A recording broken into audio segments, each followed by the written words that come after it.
Hey everybody, and welcome back to Front-End Expert. In this video, we will be discussing TypeScript.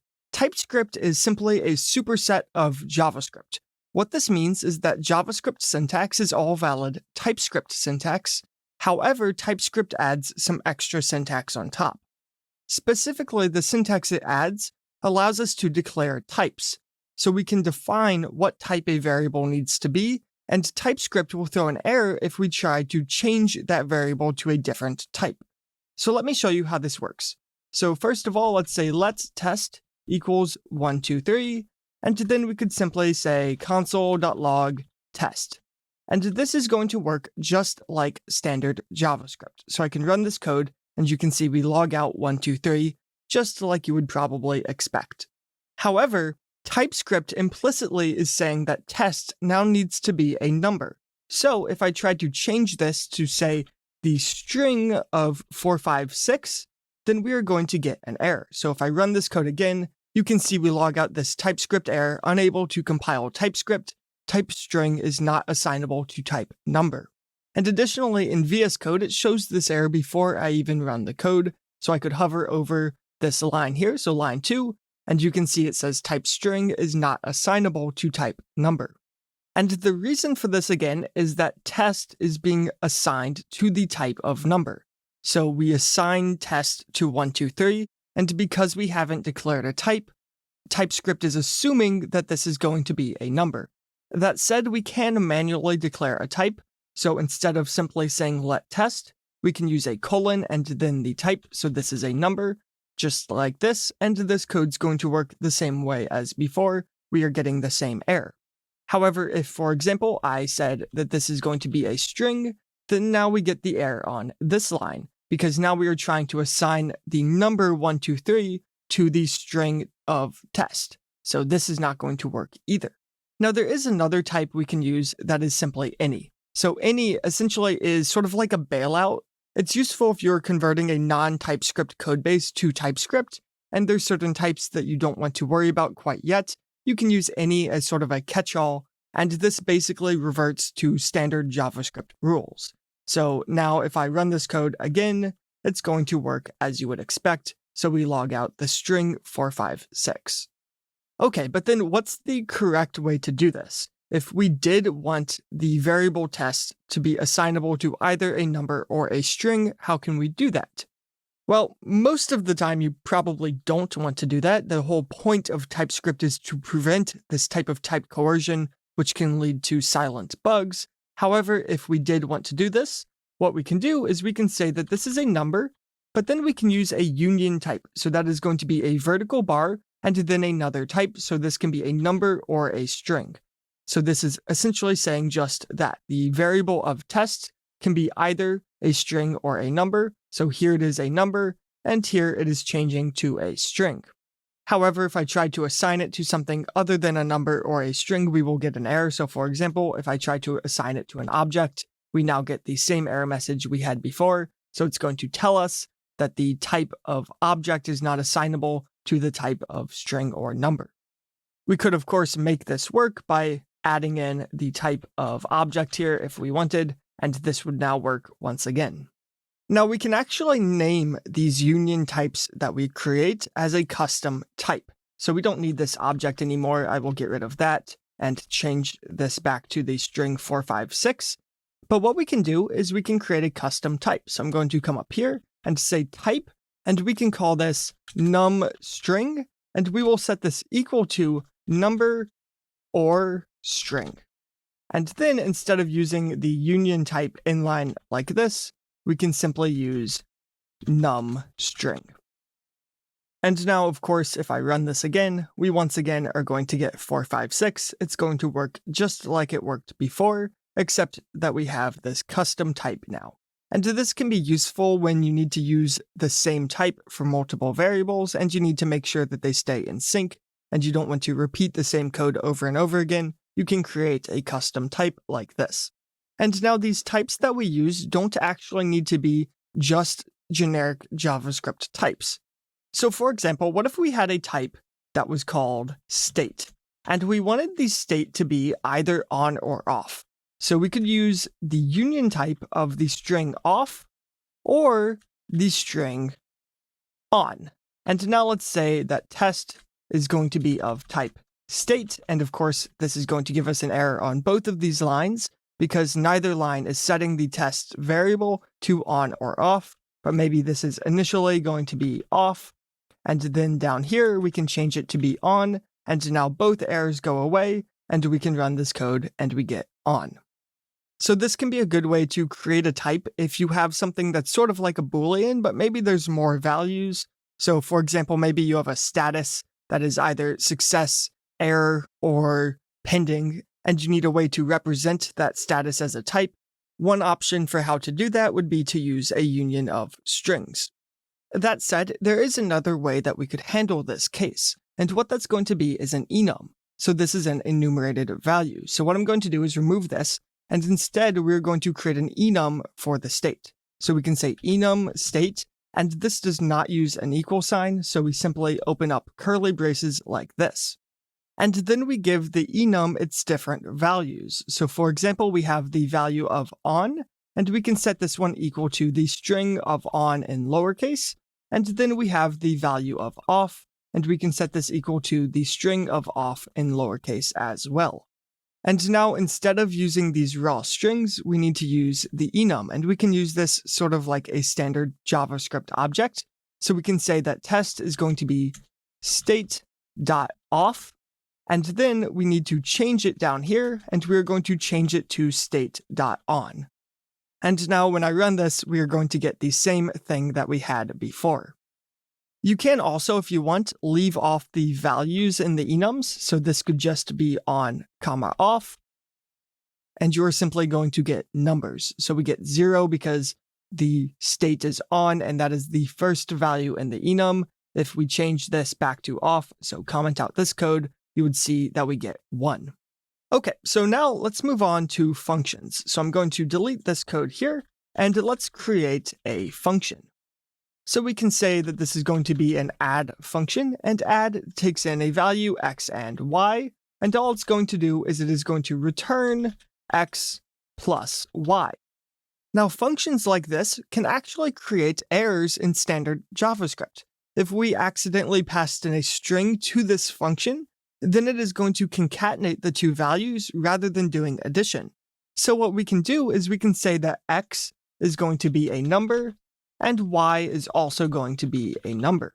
And then we can also set the return type of the function. So we do this after the end of the parameters, so we can say that this function returns a number. And now, of course, we can come down here and we can say console.log of add, let's do 1, 2, and we will end up getting 3.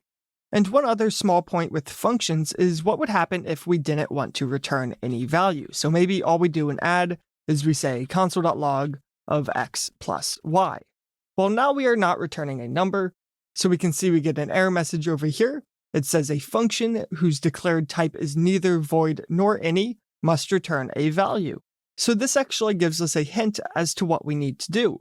So if we need to return nothing, essentially, then what we need to do is return void.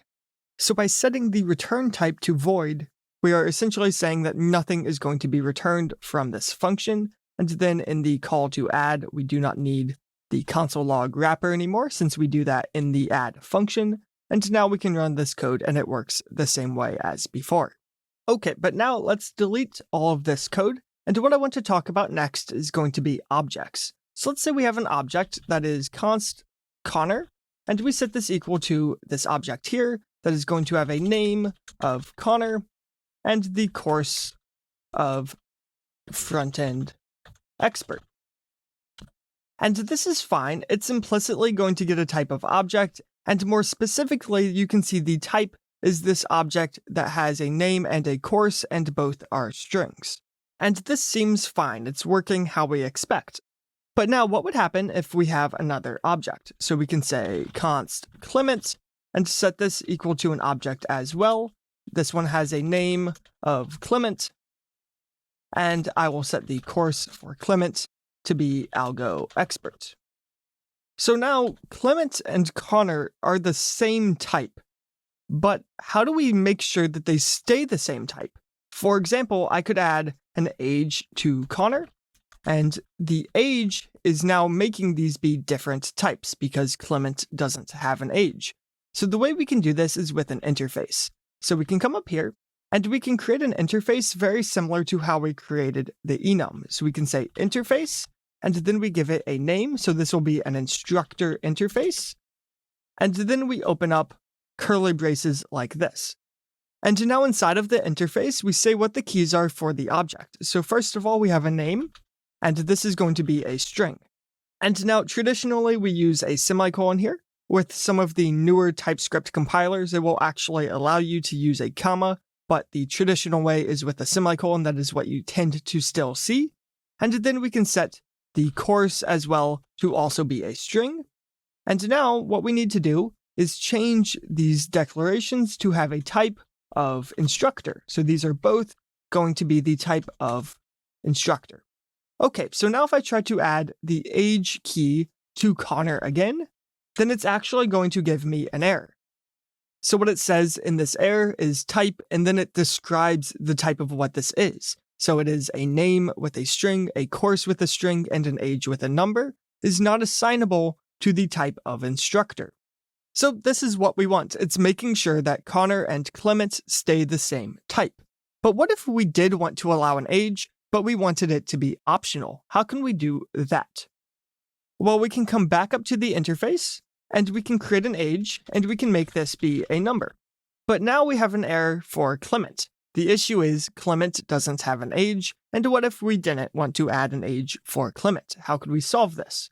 Well, to make something optional, it's actually pretty simple. Right after the name, we simply add a question mark, and now this says that the age is optional, but it must be a number. So for example, if I tried to make the age be the string of 24, we now get an error, but we can have the number of 24 if we want. And next, we can also use interfaces with classes. So I'm going to delete Connor and Clement here, and we can create a class that is going to be algo expert instructor, and the class can implement, so we say implements, an interface, and in this case, it is going to implement the instructor interface. And now you can see we are getting an error because right now this class does not have the correct instance variables.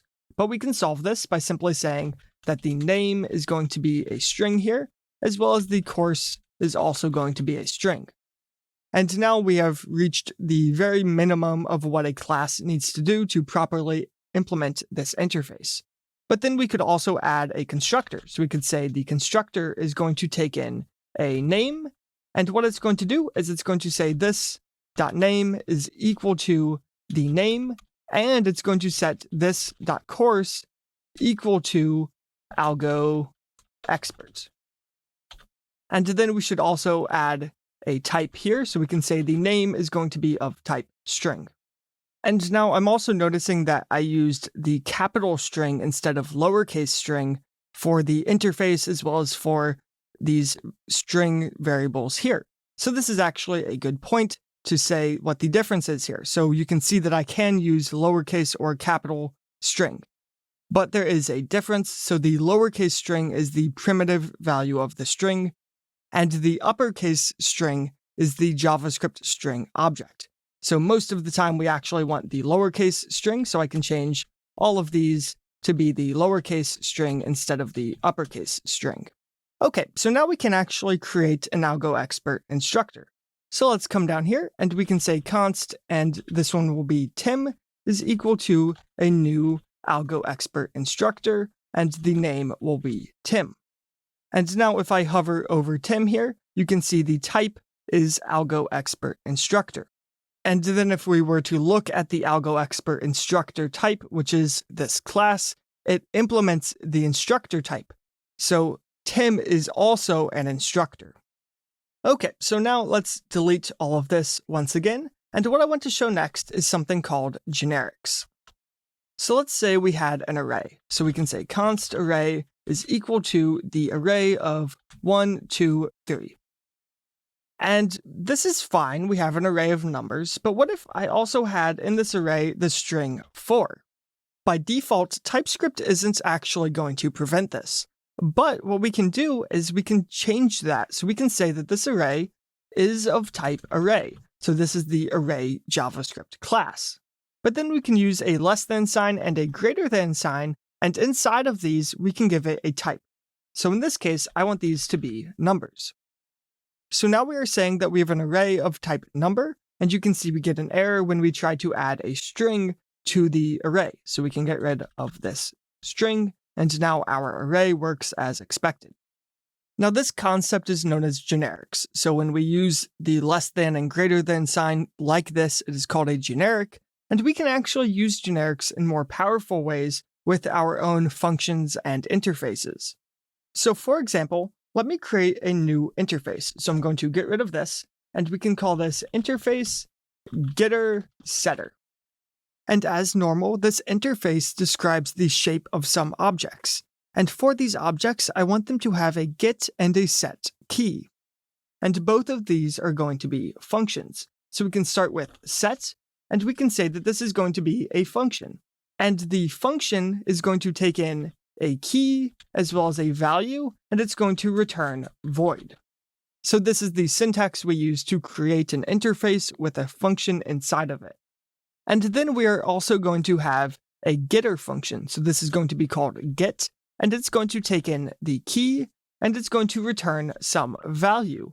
But now the question is, what is the type of this value? So we know that this is returning whatever type the value was that we set. So we can say that this is just going to be type value, but notice this is capital V value, so it's different from the value parameter, but we want that parameter to have the same type. So we can say that this is also type value. And by that logic, the keys should also be the same types. So we can say that this is of type key, and this is also going to be of type key. But now these types don't actually exist, so how can we create them? Well, what we can do is use generics. So we can come up here, and we can say the interface takes in a type that we will call key and a type that we will call value. Okay, so now we have the key and value as generics, and when we use getter setter, we need to actually set what these types are. So let's do just that. We can come down here, and we can create a class, and this is going to be called string num getter setter. So this is going to use strings as the keys and numbers as the values. And it's going to implement, so we can say implements, the getter setter interface. But when we implement this interface, we need to tell it what the key and value types are. So we can say the key is going to be of type string, and the value is going to be of type number. And now this class works just like any other class. So maybe what we do in this class is we keep track of some map. So we can say that we have a map, and this will be a map class, which also uses generics. So we have a map of string to numbers, and this is going to be set equal to a new map. And I do recognize that we are simply making a wrapper around the map class at this point, but the point is just to illustrate how generics work. So now we can implement the set and get methods. So we can start with set, and it's going to take in a key, which is going to be a string, and a value, which is going to be a number. And the return value is going to be void, and then we can open up the method. And all we need to do here is say this .map.set, and we will set the key to be the value. And then we can also do get. So we can say get, this has a key that is a string, and a return value that is going to be a number. And all we do is return this .map.get of the key. Okay, so that's pretty much all there is to using generics. When we create the type, we can use a generic type that we just make up a name for. And then when we actually use the interface, we can set what those types are. So in this case, we implemented getter setter with string and number. And with that, that's going to be the end of this video on TypeScript. To close it out, I do recommend using TypeScript in pretty much any medium to large sized JavaScript project. It can prevent a lot of bugs and save you a lot of time down the line. That said, for smaller projects, you can use it if you prefer. However, it can actually just add an extra layer of complexity that you don't need with those smaller projects sometimes, so it is up to you and your personal preference. Additionally, this video was intended to give you a high-level overview of fundamental TypeScript concepts, but there are naturally way more, and you're not going to be able to master all of TypeScript from just this video. If you are looking to learn more about TypeScript, I'd recommend going over the official documentation, as well as playing around with it in your own codebase. Moreover, a great way to practice would be to solve problems on AlgoExpert using TypeScript. And with that said, I hope you enjoyed this video and I hope you learned something new. I'll see you in the next one.